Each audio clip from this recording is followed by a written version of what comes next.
Hi, I'm Lisa. Welcome to my glass studio.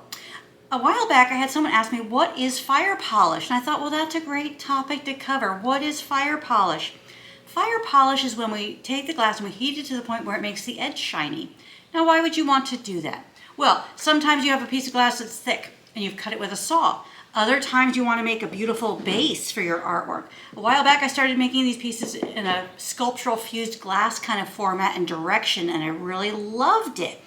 But I thought to myself, well, how do I display my pieces? You know, the art was coming out really phenomenal, but then it was just, you don't want it just sitting on a table. You don't want it in a regular wire, plate stand. That doesn't really look as exotic, and it doesn't have the same desirability or professionalism as a nice glass stand would have. So I decided to start making my own stands.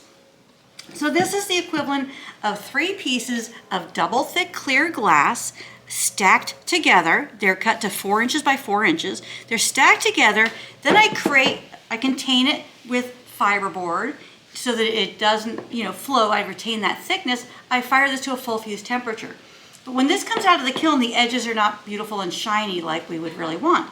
So what I do is I take it to the grinder, I grind the edge and gives it this abrased look, and then I put it back in the kiln and fire polish it. Now, prior to this, I was always under the impression if you fire polish something to a certain temperature, it would grow and expand and I wouldn't retain this thickness and this nice square sidewalls that I really wanted. So I played around with my firing programs a little bit and came up with a method where I was able to fire my thick glass like this here, and this here, and this here, and this here, retain that real nice square edge, fire polish and shine up this edge so it was beautiful, and get the desired results that I wanted. 1365 is the usual tack fuse temperature. At that temperature, when you put one piece of glass on top of another, the glass is heated to the point where that piece of glass on top is warm enough, hot enough to stick to the piece below. And that surface is wet and shiny looking after it comes out of the kiln. So you have a really nice look. But at that temperature, a project like this would become thinner, it would round out, it wouldn't retain this square shape, and I wouldn't retain this thickness. So that's not what I wanted to do.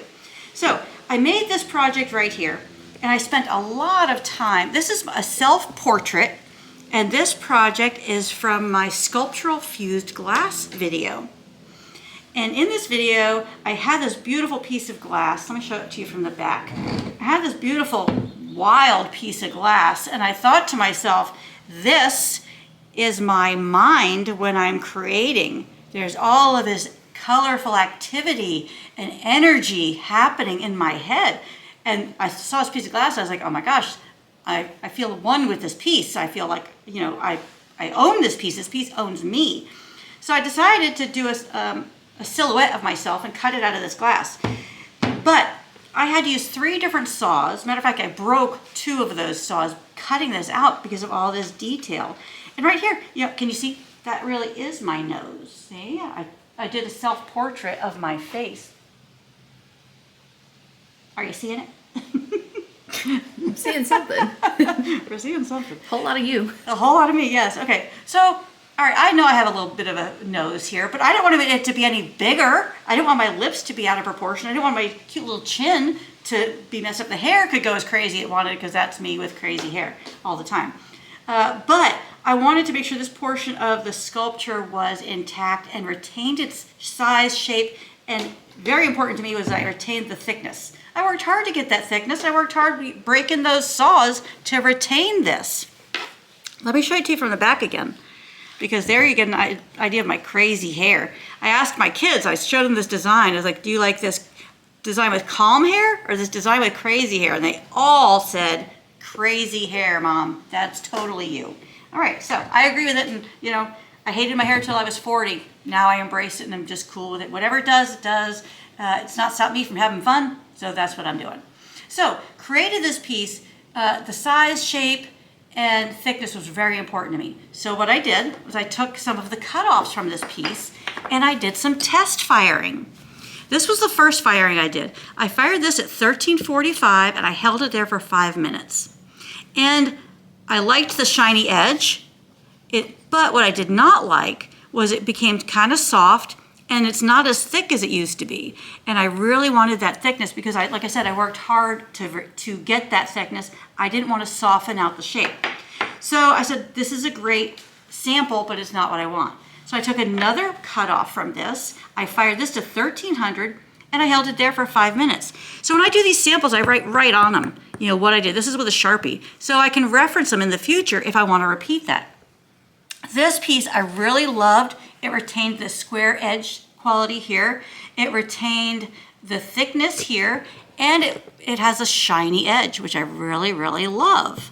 So this is the temperature that I fired this piece of art to in order to retain the thickness, retain the squareness, and give me a shiny edge. So with this information, when I started making bases like this for my other projects, I took these to that same temperature and held them there for 5 minutes.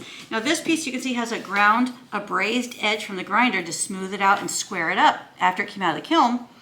This one has a beautiful shiny edge quality because I fire polished it at the same temperature that I fired this at and this project at. So this is 3 layers of 1/4 inch thick glass piled up together, contained with fiberboard, fired to a full fuse temperature. It comes out of the kiln. I grind it so the edge looks like this. I put it back in the kiln without any sort of containment around it and fire it to 1300 degrees for 5 minutes, and I end up with this beautiful edge quality, nice thick platform piece of glass. There is a really nice presentation for this piece of art. This is called Envy. It's from my advanced glass fusing video, and you can learn how to make this and this in my videos. And so I was really pleased with the way this worked out, and now I'm using this program all the time for future projects. So what I'm trying to get across here is that if you want to do something that's slightly different, do some test firings and kind of plan your own process. All right, after I did all of these test firings and came up with this formula, which this particular firing guide is in one of my more advanced firing guides. You won't find this one on my website, but you will see it in an upcoming book. But after doing this, I realized, hey, if I just change these temperatures slightly, like 1345 to 1300, I can get very different results. So I had this project where we had these large chunks of fusible glass. We wanted to melt them together, but retain the squareness and get some softness to almost like melted ice cubes on top of each other, but glass. So this project, these were fired together to 1345, and this was held for 10 minutes. This was held for 5 minutes. And then we got the results that we were looking for, which is you can identify each of these 3 pieces of glass. You have this nice little texture on the bottom. We have rounded, beautiful, shiny edges. And we've got them melted together where they're a significant, substantial, and solid and durable chunk of glass, which this project was a prototype for something larger that we made that was bigger. So when I'm going to work on something out of the ordinary, something that's more advanced or something that's not really exactly what I've done before, I'll take smaller pieces, do test firings, and then make notes, and then use that information in the future to repeat things that I love like this over and over and over again.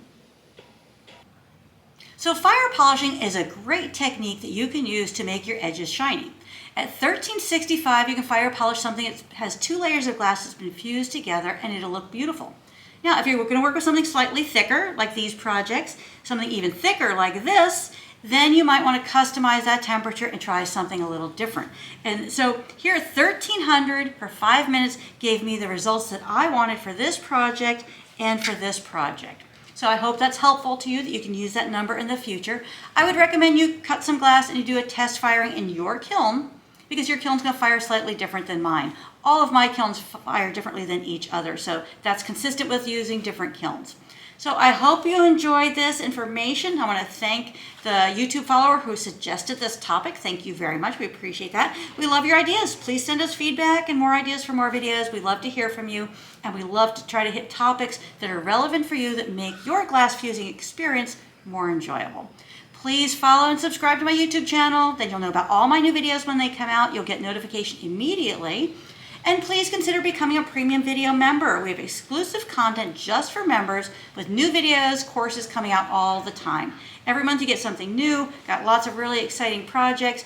You get step-by-step video instruction. You get full-size pattern printable ebook, everything you need to complete and make these beautiful projects. So please consider becoming a premium video member. You can do that on my website. And until next time, happy fusing!